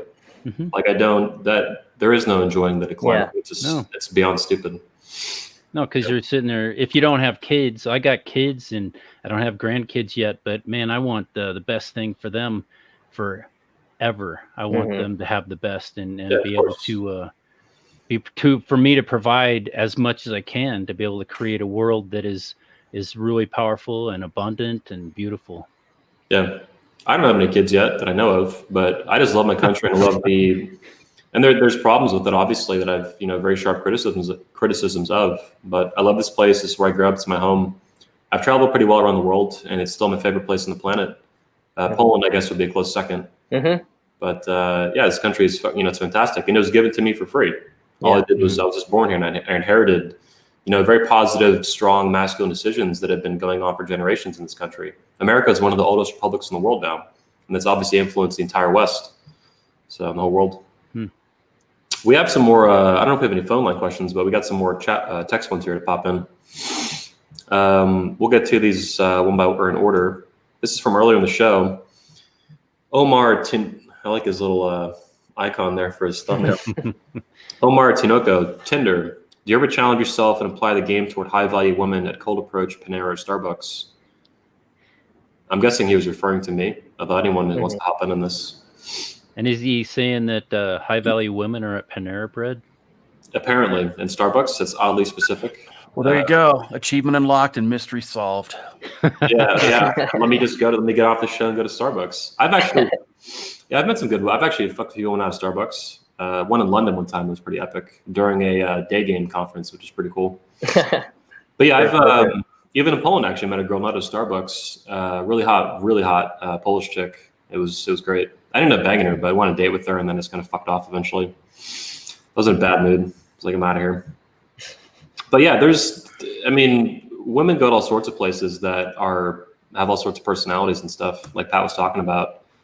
So yeah, I meet women during the day and stuff. Personally, I don't go to Panera. It's been a while, but Starbucks, coffee shops, walking around anywhere like that. Yeah, you can meet women all the time, and they might be shitty quality too, though. I mean, women on Tinder are women on seeking arrangements, being sugar babies. Are women on Bumble pretending to want relationships?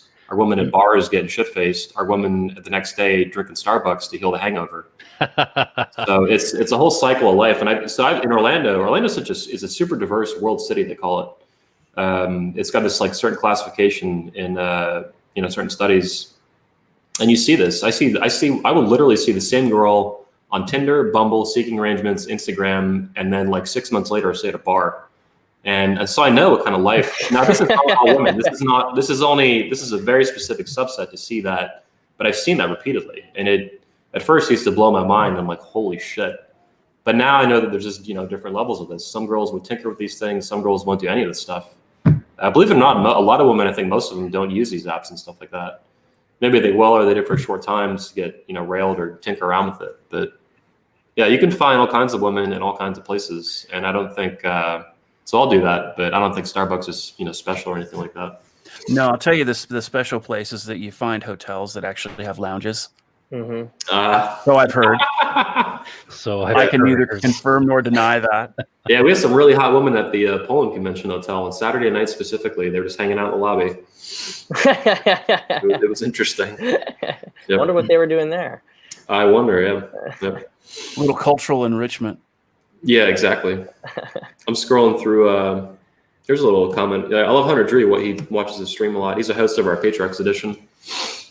Small groups like FOE, that's his Fraternity of Excellence, War Room, etc., working to turn that tide and get more role models out there. FOE is a proud sponsor of RMG and 21. Fuck yeah. Hunter Drew's the man. He is a man. Yeah. I'm looking through the comments here. I've not been keeping up with them. We got a call on the line, Anthony. Yeah, let's take it. Let's do it. All right, area code 732, you on. What's your name? What's your question? Hello, can you hear me? What's your name? What's your question, man? I'm Darius. Oh, hey, Darius. Can Hey, you man. hear me? Oh, from the chat. Thanks for calling in, man. Yeah.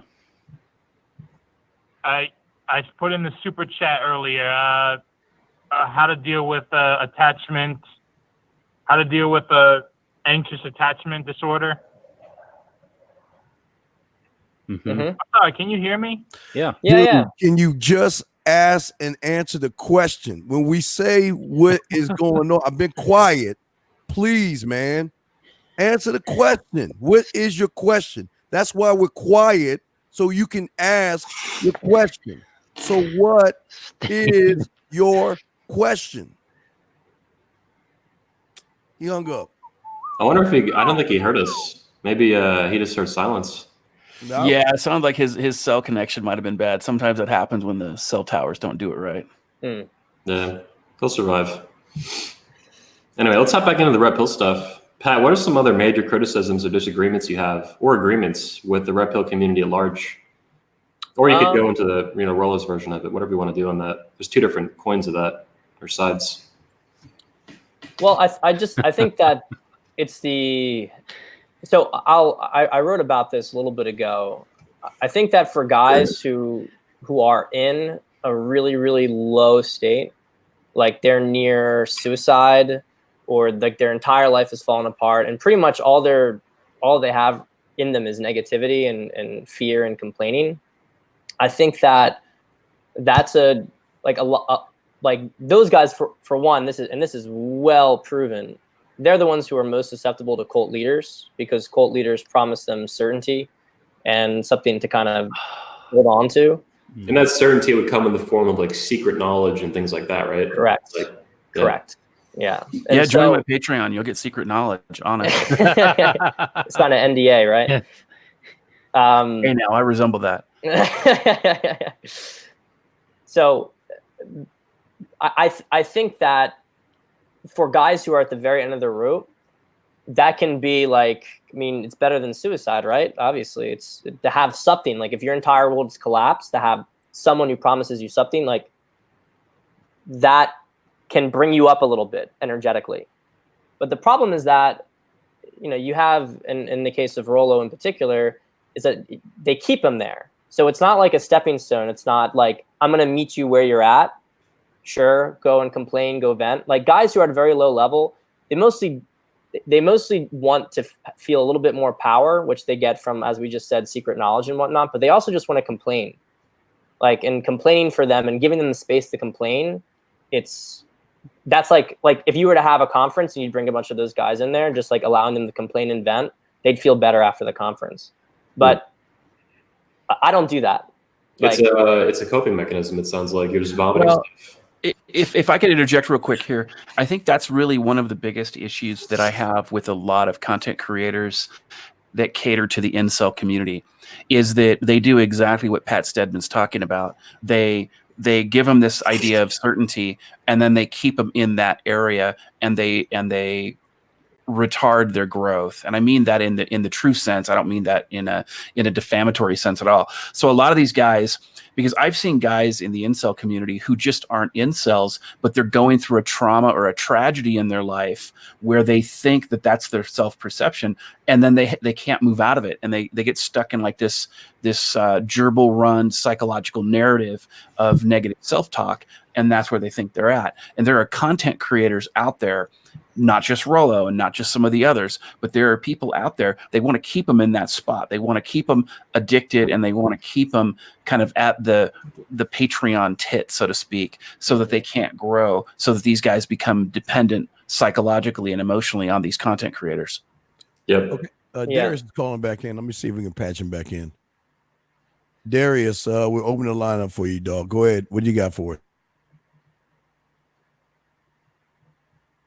For having me on. I was listening to you guys earlier, and you brought up a lot of good points. My dad wasn't around for my family when I was a kid. My parents were never married. My dad was never around. Sorry to hear that, man. I haven't seen my dad in 17 years. So if he's alive, which he might not be, I'm not really sure what kind of relationship we could have. Do you have a specific question in line with this that we can answer? I already forgave him, but... Caller, can you hear us? The specific question is, how do I have self-worth that isn't contingent on results? Yeah, that's a great question. The question, how do I have self-worth that is not contingent on results, the things that are outside of you? Like, how do I drop outcome dependency? Exactly. Well, I think that when it comes to that, and I'll kind of spearhead this a little bit. First and foremost, you have to look at your life and look at what you do that's successful right now, because the reality is that any man to have self-worth requires results. So the thing you got to look at is that what are you doing right now that is successful for you? I mean, obviously you were capable of calling on the phone, so you made enough money to either have a cell phone service or something like that. I mean, some of us got to start at a real basic level, but the point is that everybody's talking about, well, you don't want to have results. The reality is that I think Pat said it earlier in the beginning of the stream that, men are based, who they are is based on what they do. It's based on, men are men of action, and successful men are men of successful action. And so look at the results of what you're doing right now, and then try to slowly but surely create more successful things that you can do in your life, regardless of where you're at. If you can't do 4 push-ups today, well, keep doing push-ups, and then maybe tomorrow, or next week or next month, you're doing 20 or 30 or 40 or 50 push-ups. The point is that it's consistency. So I think that the real big issue is the more consistent you can be, the more successful you're going to be. But it all requires effort. You're never going to say, I'm a successful man, when you can't demonstrate any kind of past success in your life. Mm-hmm. And Darius, I'd also jump in and say that one of the, all of us are on a journey. And when I was 21 years old, when I was first getting involved with this stuff, if I went to a party with people I didn't know, I'd have a panic attack in 20 to 30 minutes. So I'd have to go home.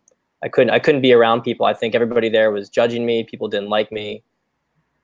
Now it's I can make a friend in a couple of minutes at a party. I don't have any anxiety at all. But the point is that this is a journey.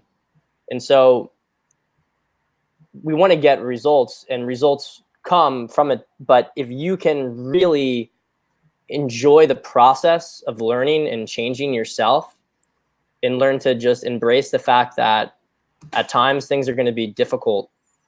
You've already experienced a lot of difficulties, but things can get better if you want them to get better.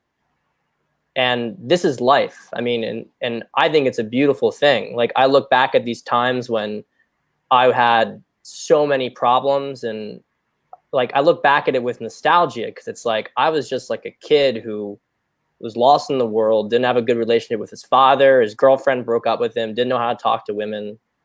It's enjoy the journey, man. Enjoy the journey, even when it's tough, because it makes it more rewarding in the end when you do get there.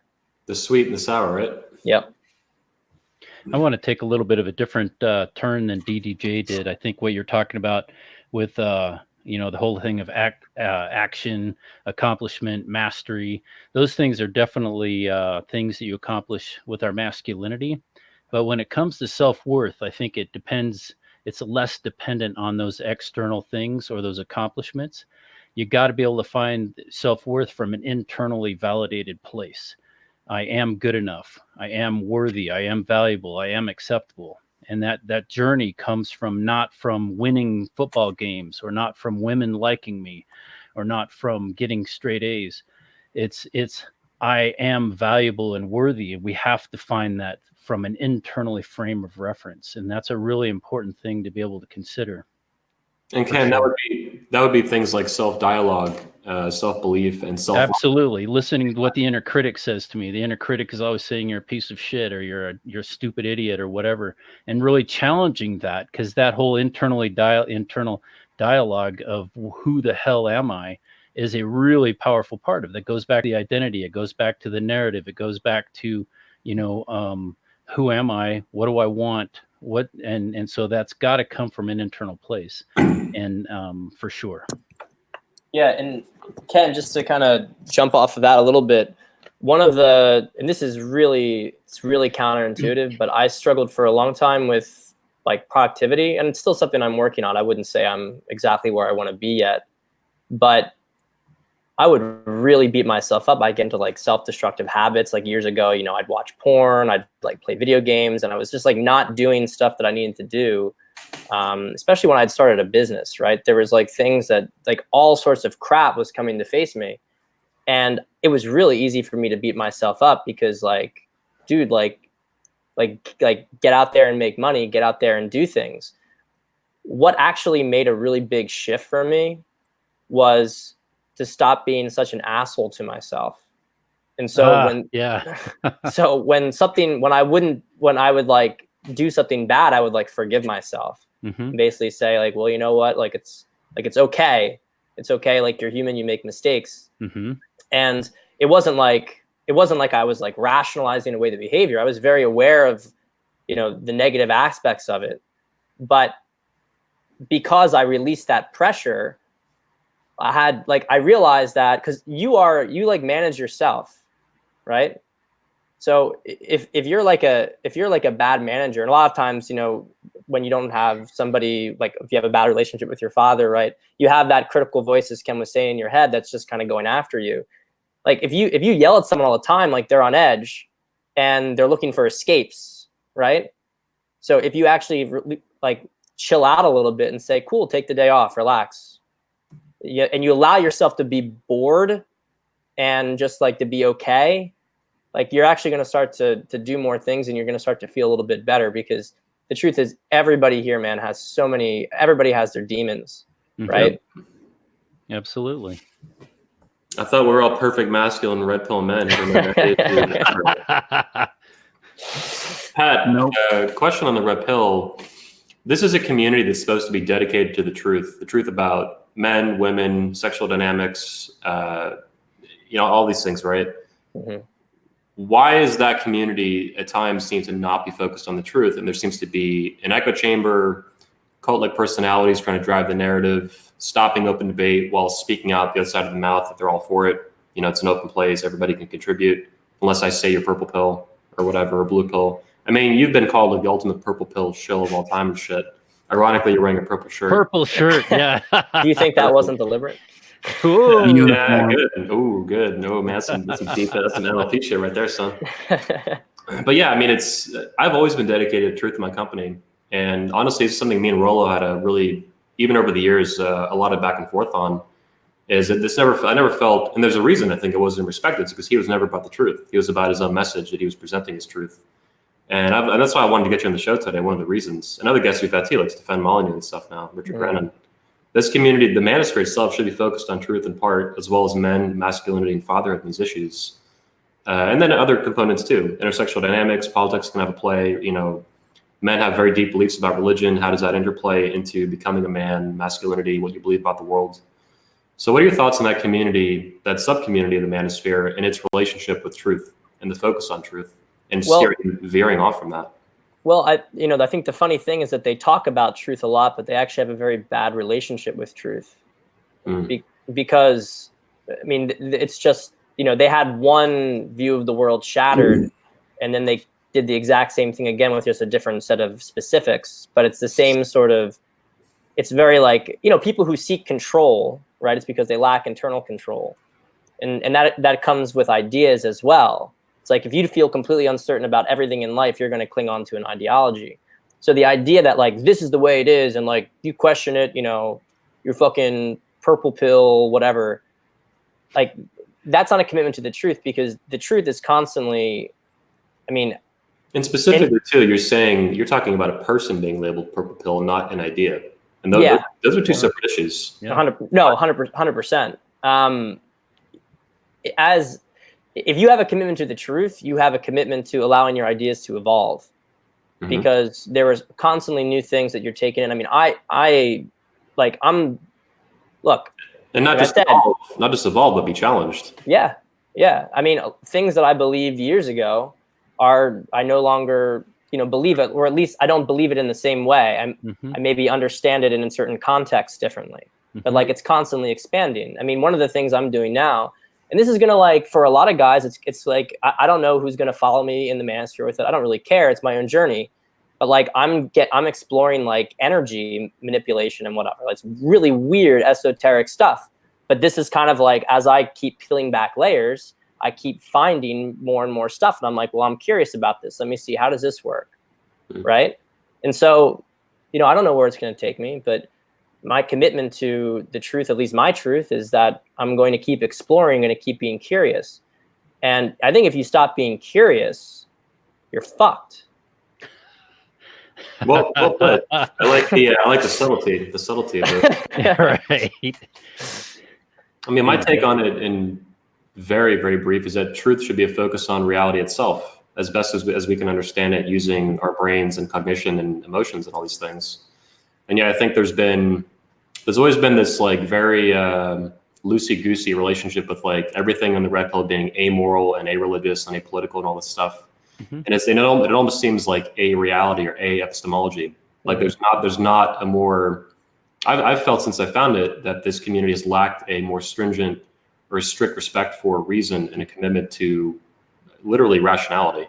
And a focus on reality, and not more explicit epistemological, so theory of knowledge principles on these issues.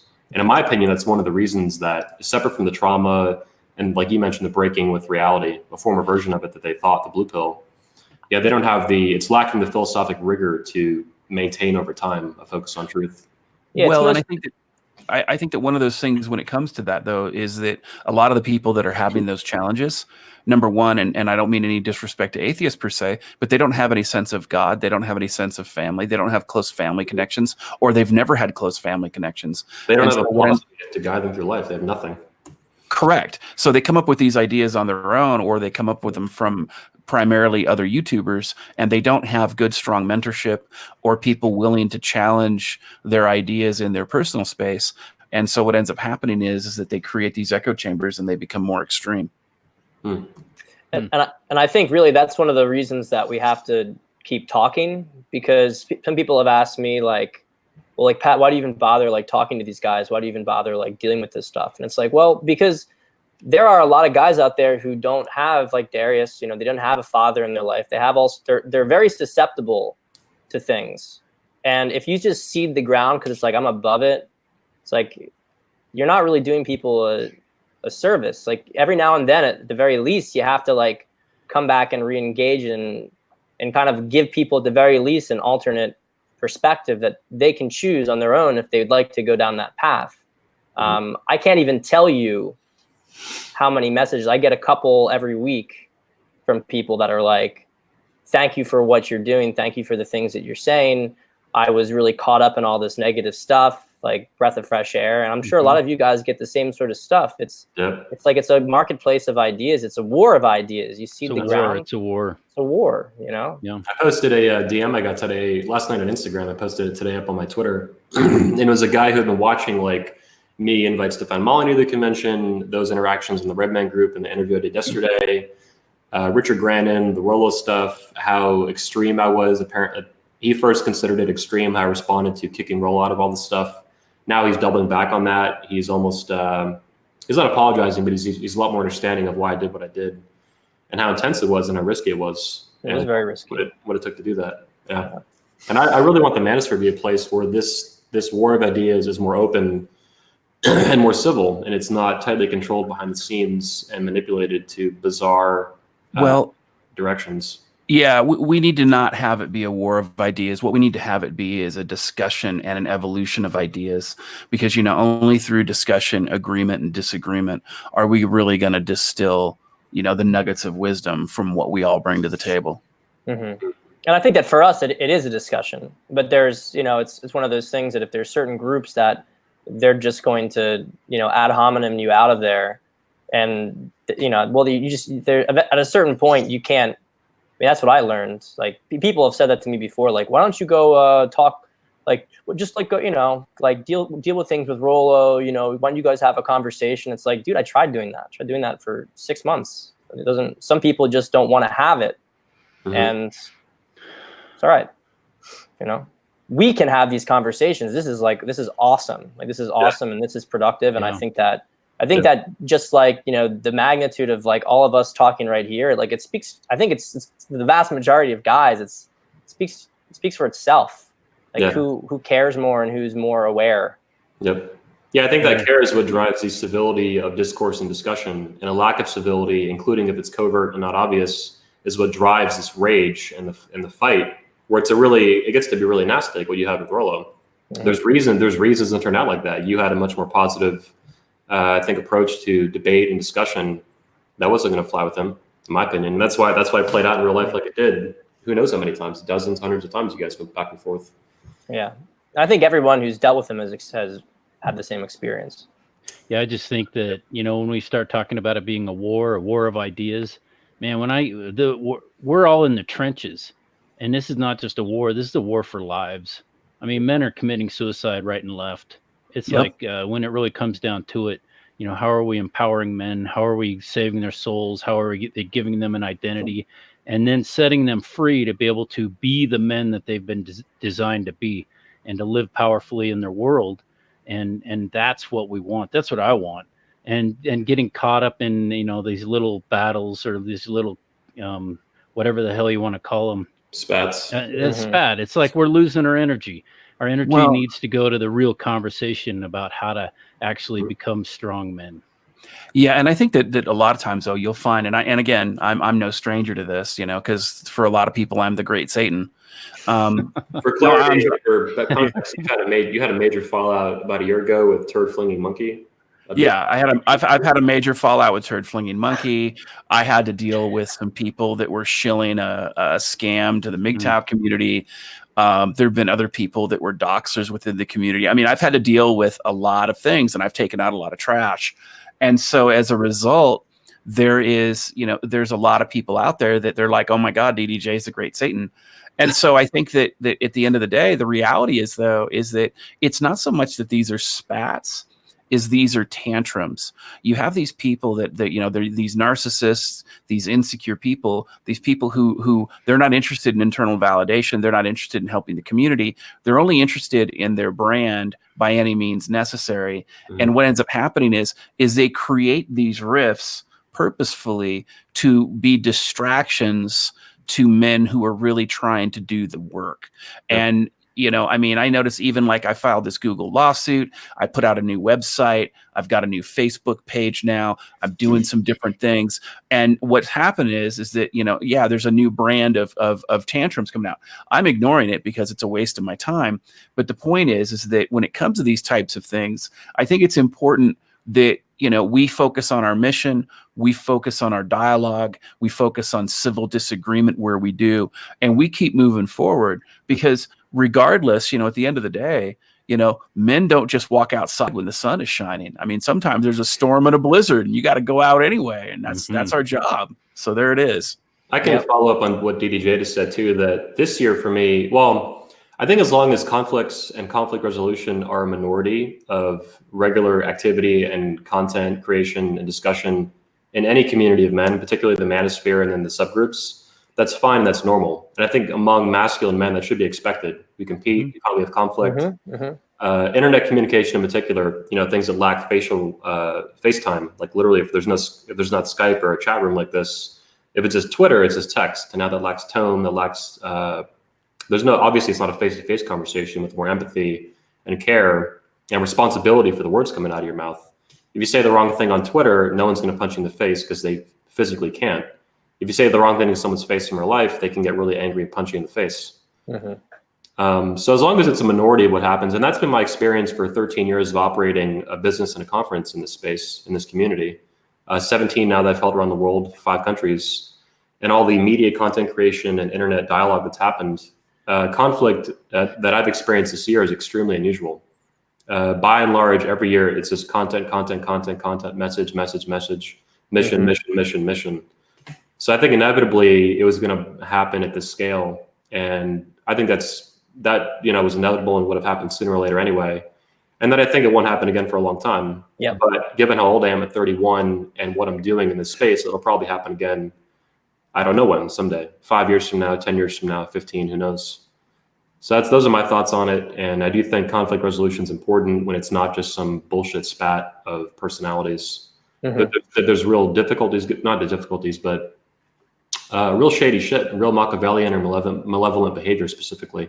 Not even Machiavellian yet, but malevolent, or there's something really wrong going on. And I think that's what was happening to the manosphere. I think that was one of the reasons Mike Cernovich dropped out. And, you know, he said the manosphere was like a digital ghetto, an internet ghetto. I don't blame him for saying that. He's been not a speaker at a conference, but he's attended recently at the Patriarch Edition. And he was actually very surprised and impressed with what he saw, not just with our event, you know, thanks, but specifically like this community of men gathering. He hadn't seen that before come out of the space. And that's where I want this whole community to go, is this positive, healthy discourse where, you know, most of the time it's just positive, good shit. And then sometimes we fight and we work it out. Well, I think any movement in the beginning, it starts off with kind of noticing problems and identifying problems and bringing more awareness to them. But at a certain stage, you have to propose solutions. Yeah, how dare you? And we're at that point now. Yeah, no doubt. No doubt. Yeah. No, I just want to talk about theory all day and endlessly circle jerk to blog posts. Right. Well, just make sure you use European grip. What is your? I don't even want. Do I even want to know? I don't want to know. I don't want to know what that means. Oh God. Well, if it's French grip, it's another dude. So. Oh my God. Well, guys, we're getting pretty close to the 2 hour mark here. Pat, Ken, you're new to the show. I appreciate you coming on today. Mm-hmm. Pat, you're the special guest and the focus of today. Do you have any closing thoughts, ideas, criticisms of the red pill, your relationship to it with your work? Anything you want to get out? Well, I'd say a lot of gratitude, because for all the sort of beef I've had, I wouldn't be where I am without it. Okay. Honestly, Rollo gave me a lot of attention. So definitely, I owe my success to Rollo in a certain degree. Would have been a little bit longer going. So that's pretty funny. It is kind of funny when you think about it. No, but I am really appreciative of the space in general. I mean, for all the sort of, drama and whatnot, made some really good friends from there, met a lot of really high integrity men, a lot of really smart men, men who, like you, Anthony, people who are going to be changing the world. Like, you're already doing it with 21 Convention.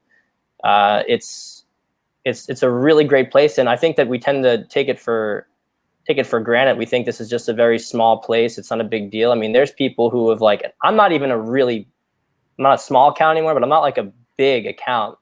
And I've had clients talking to an Uber driver, and he's talking about, my work, and people are really familiar with the community. There's a really big, it's going out.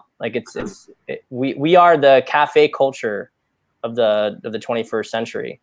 And all the ideas that those ideas changed Europe with the Enlightenment and whatnot. They start off by people having coffee and wine and drinking in dark corners of alleys and whatnot. It's the same stuff that's going on right now, and I think we should all be very proud to be part of it.